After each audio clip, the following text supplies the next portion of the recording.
want to thank you all for tuning in today. Of course, that's the way we used to say it. You probably clicked to get here. You didn't tune in. But I still want to share a word with you today, just a word of encouragement as we are continuing to deal with extenuating circumstances and knowing that the Lord is going to, restore things back to normal soon, or whatever that normal might be. But I shared that song with you this morning, just a little part of it, for two reasons. First, I want to say it was one of my sweet mother's favorites. She's spending her time in heaven now, and that was one of her favorite songs. But the main reason I shared it with you is because it was a song about creation. And I'm going to be sharing something with you about creation as it relates to what is happening right now. And also that it was a song about a new day. And that God is able to make a new day. Who better to make a new day than the one who created the day? So really what I want to share with you about, and I'm going to put a little title on it, that it is a very present help. And I'm going to be sharing this in a couple of different messages, and I want you to come and be sure and look at the second one so that you can get the completeness of what we're trying to share with you today. I want this to be an encouragement because I know that people are under a lot of pressure and a lot of strain, and to the mother who's trying to teach her children right now at home, and it looks like, I understand that there's a whole new appreciation for teachers these days with what mothers are having to do, and to the father who's trying to keep them afloat and working hard, and of course mothers too. We just want you to be encouraged. To someone who feels much at risk with this virus that's going on, just rest in the Lord, and He will see you through, because that's what God does. Now I want to share with you, like I said, about a very present help. And you think about the word help, and it's an interesting word in the English language. Well, it can mean a person, as in the help, or it can also denote a cry and a request. We say help, and that's one of our, when we say that word, it just carries with it its own message. You don't have to add a lot to it. Well, we're going to find that God is a very present help. And He didn't just get that way. He's been that way from the dawn of creation. And I want to read to you from the Living Bible this morning, from Genesis chapter 1, verse 1 and 2.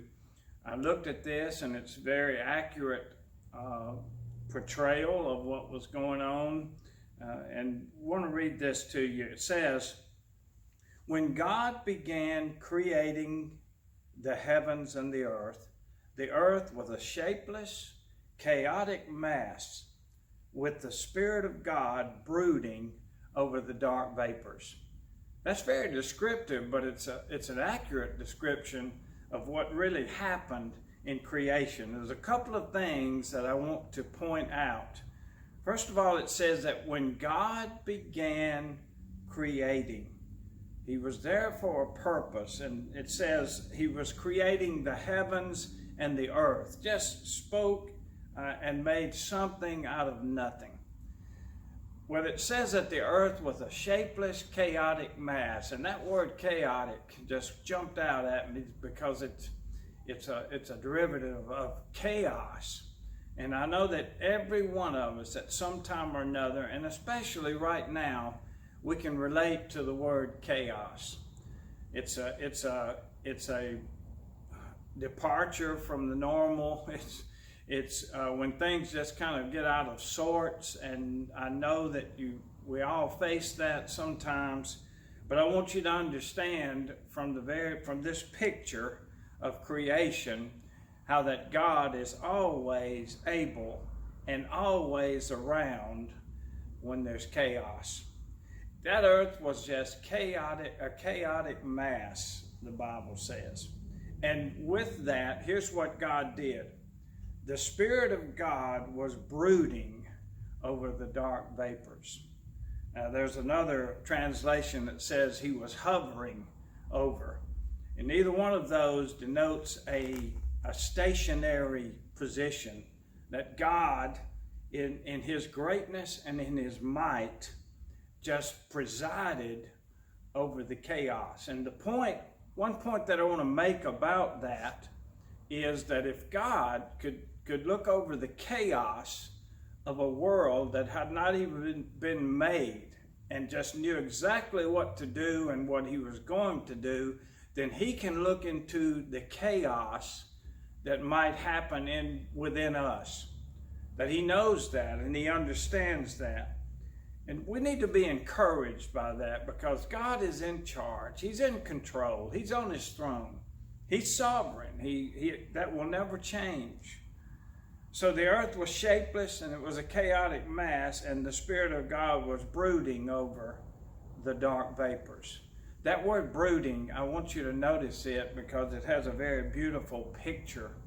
In the Hebrew, there's a word picture of a hen that brings her chicks under her wings to warm them and to protect them. Jesus even used the same illustration when he said, Jerusalem, how often would I have gathered you?